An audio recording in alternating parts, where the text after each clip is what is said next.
Please welcome to the stage a teammate of Will, Lieutenant Colonel Richard Holden, class of 1974.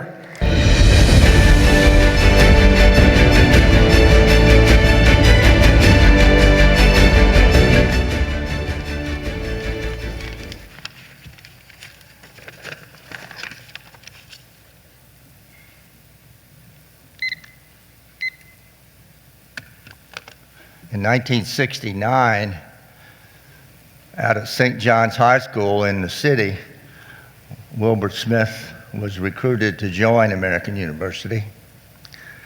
And he, a brash young man, he joined the school after being one of the most successful high school athletes in the nation, high school sprinters, excuse me. And then in '69 and those early years in 1970, the fastest sprinters in America were Steve Riddick, Steve Williams, John Carlos. Steve Williams, by the way, won the gold medal in '72 at the Olympics, and Wilbert Smith.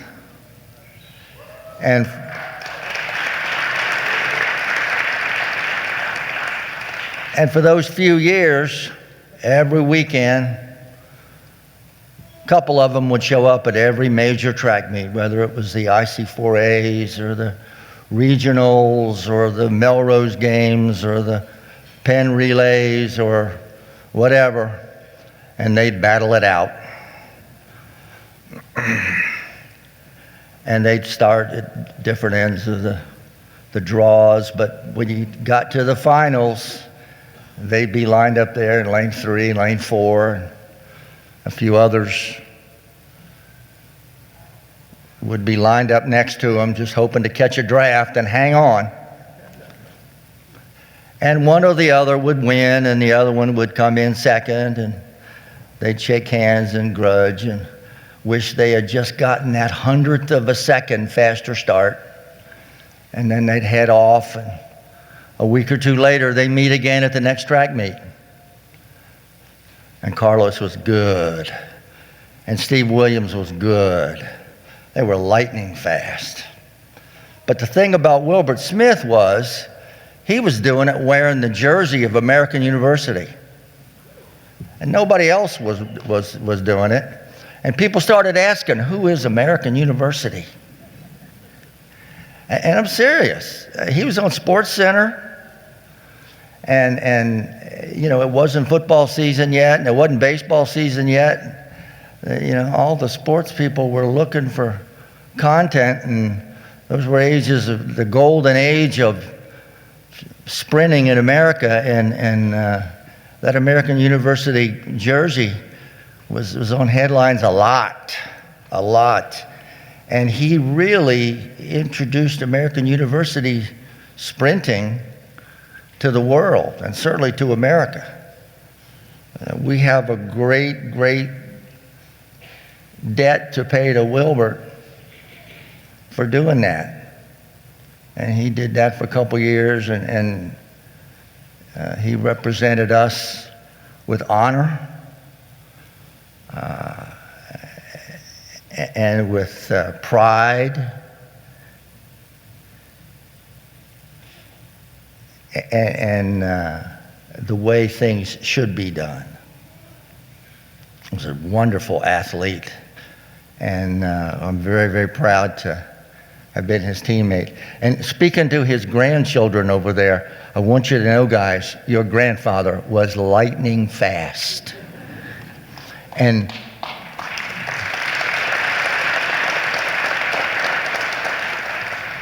many a race we'd race him, and mostly we just saw the back of his shirt.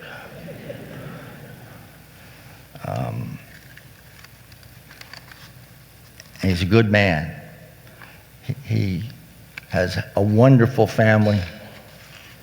He's had a wonderful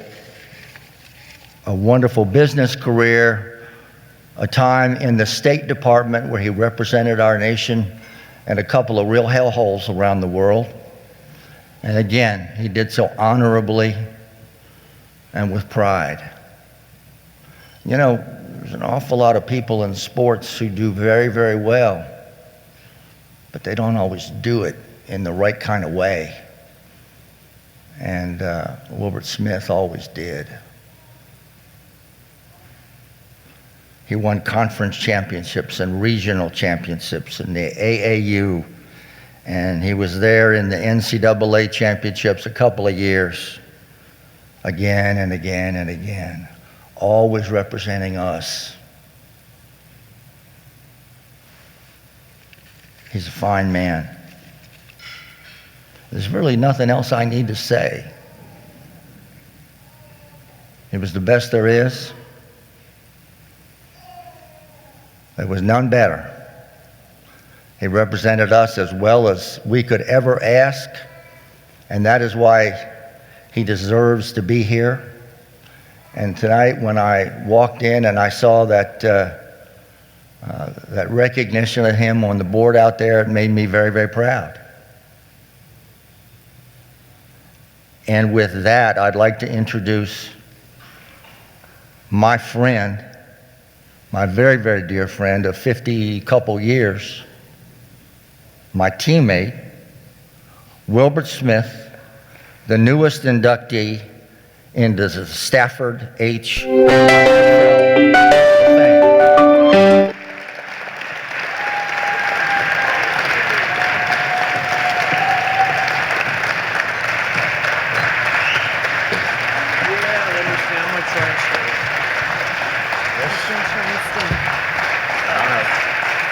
Want me to take one side? Yeah.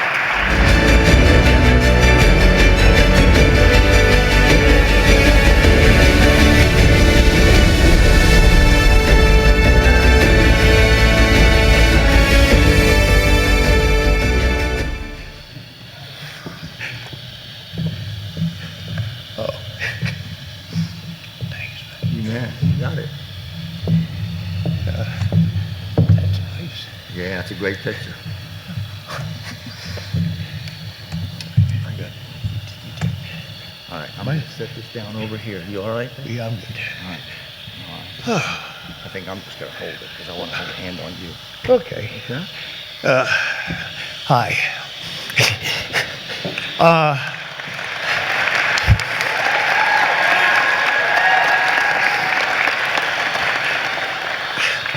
And no, I'm not crying, you are. This is probably the most unexpected event of my life. Well, that and having 3 daughters. You really didn't see that coming. I've heard so many things about what I did. And it didn't seem like much. After listening to the inductees, I have esteem issues now. Because I just ran, is what I did, and I loved it.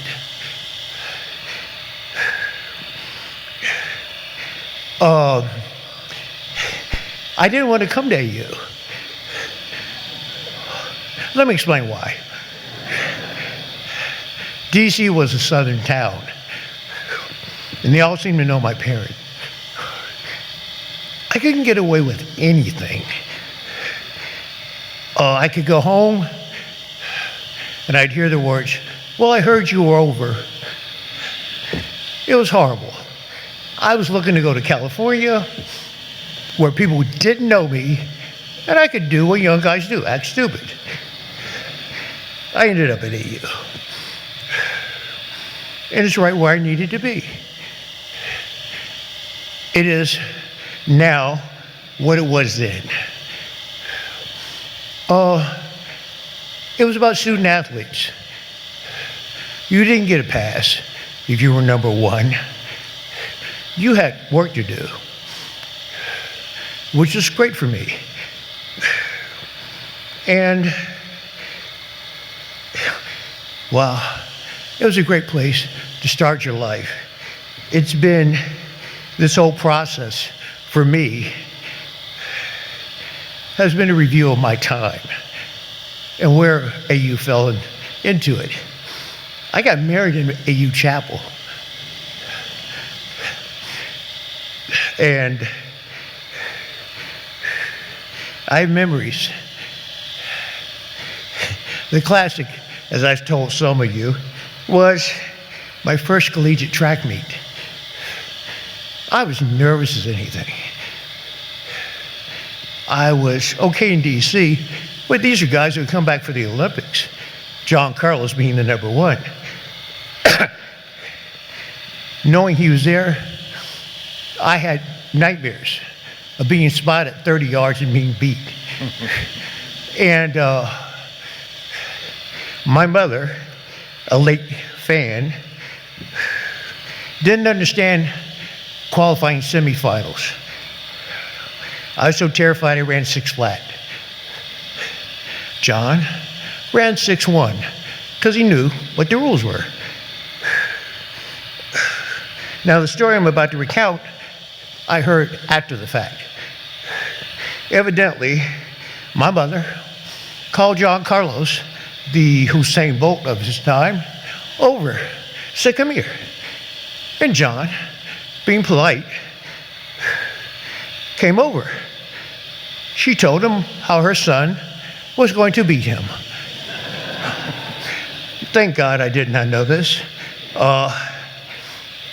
Afterwards, John ran the 6 flat, I ran 6-1. But that established a friendship, which actually reconnected today here through Kevin, who said, "Well, yeah, I talk to John all the time." So he and I, but John and I laughed about that for years. That my mother threatened him, basically. And she told me her part, John told me his.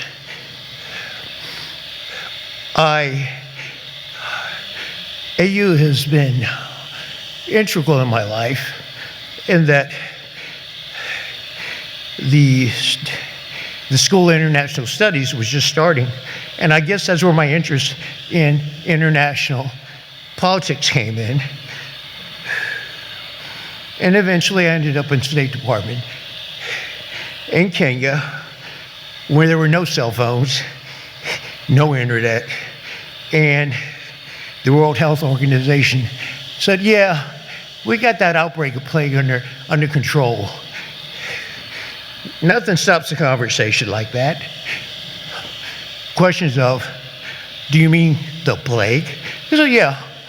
And we're looking at him like, "Really? You didn't put out a memo? Anything?" But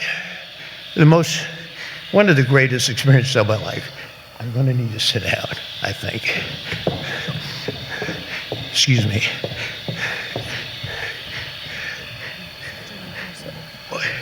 Okay, sorry there. There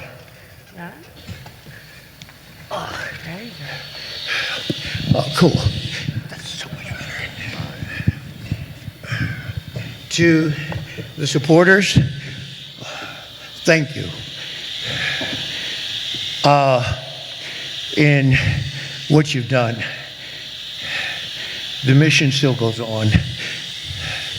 AU, for me, showed that you could be an athlete, but you also could be so smart. To my inductees, congratulations. I am not surprised you're there, though I am surprised I am. I mean, come on, you put Cassell up there? I gotta follow that? Really? Come on. Alan? I always view him as friends. Alan was Alan. Though, one of the most tenacious wrestlers I ever ran across. I told his granddaughter, he sort of scared me a little bit. I get so many memories, but the most is that I guess made me feel really good is to realize you're still doing what you're supposed to do. You're still turning out student athletes. That's what you were doing 50 years ago, and that's what you're doing now. So if you have a question as to whether it's working, it is. That's what needs to happen. You can develop greatness in both categories. Butch Bell, who I know, I called him Butch when I called him. I hadn't talked to him in years until I said Butch, and he stopped and went, "This has got to be somebody from way back." When I told him my name, he said, "Oh." And we picked up like it was yesterday. A good portion of my life is here. I was told when I went to college, that's where my lifetime friends would be. And it was true. Rick, I call him Rick. I didn't know him as Lieutenant Colonel. He didn't tell me that. Wilbert Wil, Alan, they're just my friends. Always have been. And for that, I'm most thankful. Those are the things that carry away from AU. The friendships that have lasted a lifetime. To the selection board, thank you. And I need to thank, of all things, my nephew, who went to New National Cathedral. The only reason this started was that he was bragging to his friends how his uncle was really fast in a crowd. He said my uncle would have beat all you. And they said, "Sure." Youngsters, you know, they figure you're not that great. It just so happened there was a guy I ran with from Sports International who actually justified what my nephew said. It piqued his curiosity, and he went looking at the records, along with one of my son-in-laws. I said, "You know your record's still up there." "Oh, which one?" He goes, "You know the 100? "Oh, yeah." I said, "They haven't broke that?" He said, "Just broke it last May." I had to laugh. And that's where I never thought about Hall of Fame. Actually, I didn't think I did anything really worth Hall of Fame. I listened to Jack, Alan. I just did what I did with AU, was run. Any athlete who complains about what they have now, and Alan can confirm, trust me, until you run a cinder track, you haven't known trouble.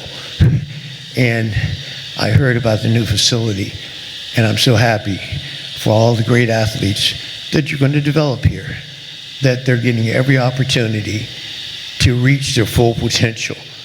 And AU, that's a good reputation to have.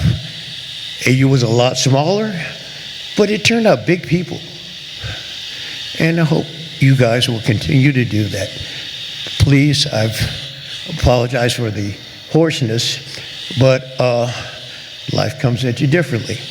I'm thankful to be here, and I'm thankful that you guys gave me the great honor of being in the Hall of Fame, because my memories are tied with AU. Now I am too. And that really thrills me no end. Thank you so much.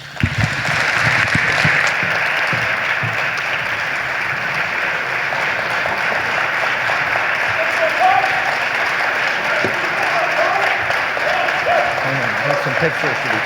Are you supposed to get a picture? I think they're going to